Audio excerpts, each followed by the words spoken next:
안녕하세요, 롱장입니다.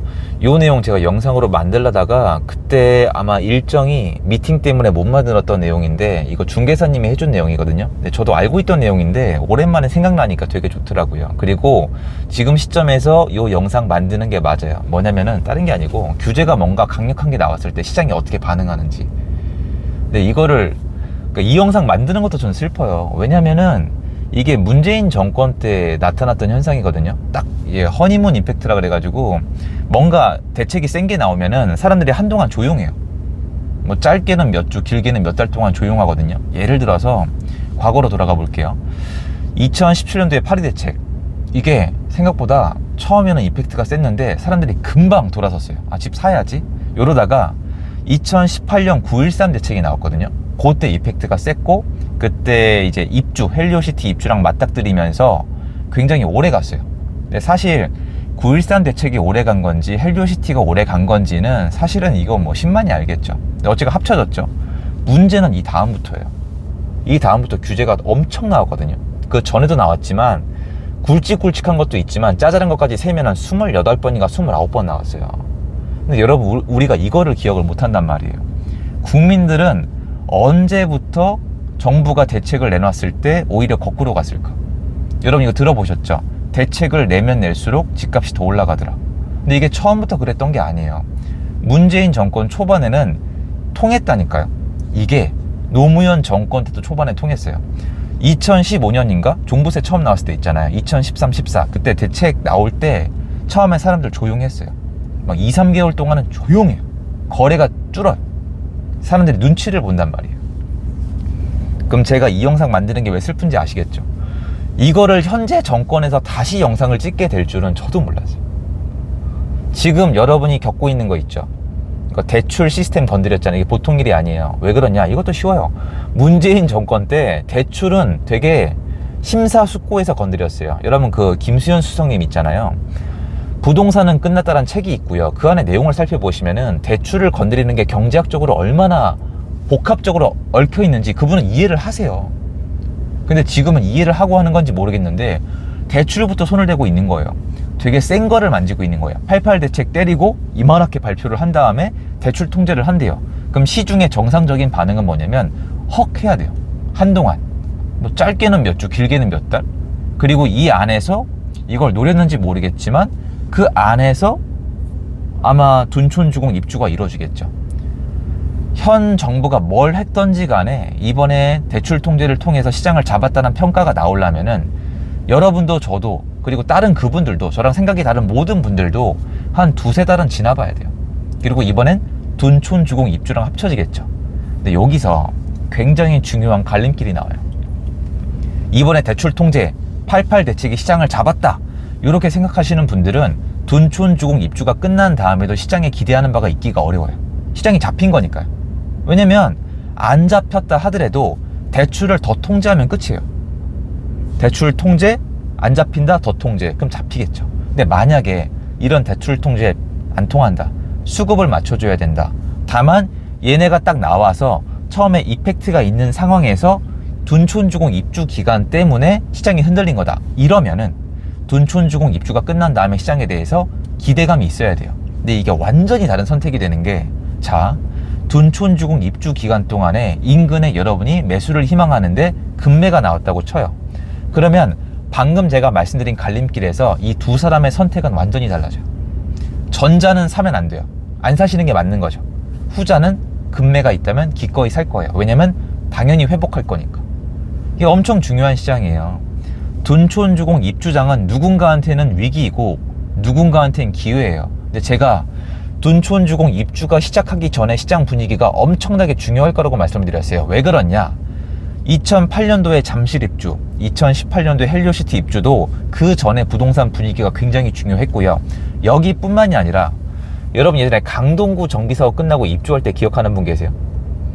강동구가요, 그때 정비사업 끝내고 재건축 마치고 입주를 하는데 정말 보기 드문 시장이 나왔어요. 입주장에서 세상에 매매가랑 전세가가 동반 폭등을 했어요. 사실 이론적으로 맞는 시장이 아니거든요. 물론 정부 대책 때문에 수급이 막히고 사람들의 기대감이 섞이면서 밀어 올려버린 건데요, 입주장이 원래 그런 모습이 아니거든요. 그러니까 둔촌 주공도 지금은 예전에 그런 시장은 절대 아니지만 입주가 시작하기 전 또는 입주 중에 분위기가 중요하단 말이에요. 근데 정부가 일단 대출 통제를 하면서 시장이 가라앉았죠. 이게 얼마나 오래 갈지는 아무도 몰라요. 그런데 여러분들은 이거를 다 아신 상태에서 둔촌 주공 입주 기간 동안에 내가 만약 부동산 관련된 선택을 할 거라면은 이걸 참고로 하셔야 되겠죠. 내가 금매를 잡을 건지, 이건 금매가 아니라 시작에 불과할지에 대해서 말이에요. 이게 규제가 한번 나오면은 사람들이 어떤 현상이 있냐면은 처음에 일단 겁을 먹어요. 근데 이게 시간이 왜 걸리는지 저는 알아요. 부동산이 뭔가 덩어리가 크고 사실은 선택을 그렇게 여러 번 하는 분야가 아니잖아요. 규제가 나오면은 사람들은요 서로 눈치를 봐요. 매도인도 매수인도. 이게 포인트예요.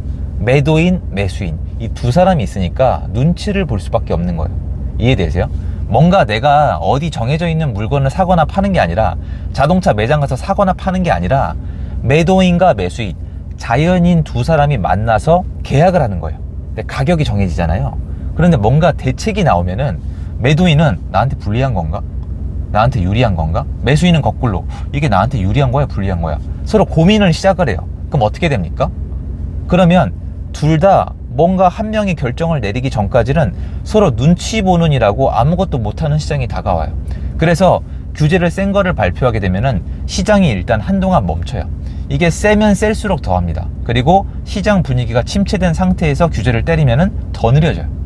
이제 거래량이 지금 9천 건 가까이 올라갔다가 이게 거의 이제 6천 건으로 떨어지는 와중에 이게 때려진 거거든요. 그러니까 이번에 이펙트가 꽤 있는 거예요. 사람들이 지금 나가보면은 일단 그러니까 피로감이 느껴진 거죠. 전화 자체도 잘 안 오지만 예전에 비해서 한동안 되게 많이 문의가 늘었었거든요. 사람들이 매도인들, 매수인들이 서로 어떤 입장인지, 분위기가 어떤지, 중개사님 생각은 어떤지 눈치를 많이 보세요. 1번은 눈치를 많이 본다가 아니에요. 1번은 관심이 떨어졌다요. 이미 이 대책이 나오기 전부터 그랬으니까. 그 두 번째는 사람들이 눈치를 보고 있다는 거예요. 여기서 이제 판단을 잘해야 됩니다. 매도인들, 매수인분들은 이렇게 대출이 통제되게 되면 집을 사기 어렵죠. 그러면 예전에 사고 싶던 집을 못 사거나 더 저렴한 집을 사거나 전월세로 가면 될 것이고, 어차피 다주택자 투자는 없기 때문에 그건 변화가 없어요. 이게 치명적이죠.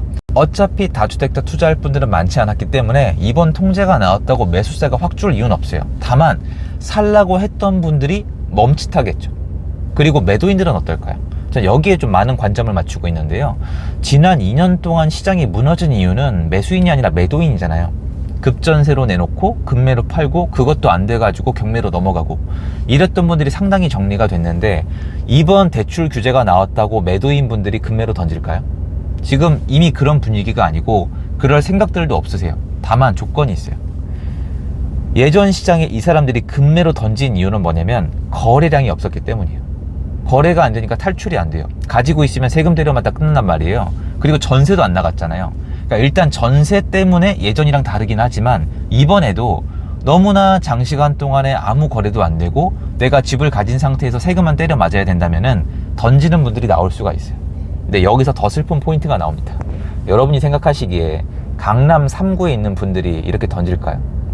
이분들은 던질 사람 다 던졌고요. 이미 봤어요. 버티면 다시 올라간다는 걸. 그리고 어차피 여기 사는 분들이 대출에 많이 의존하지 않는다는 걸 알고 계세요. 그래서 여기가 분위기 변화는 더 적어요.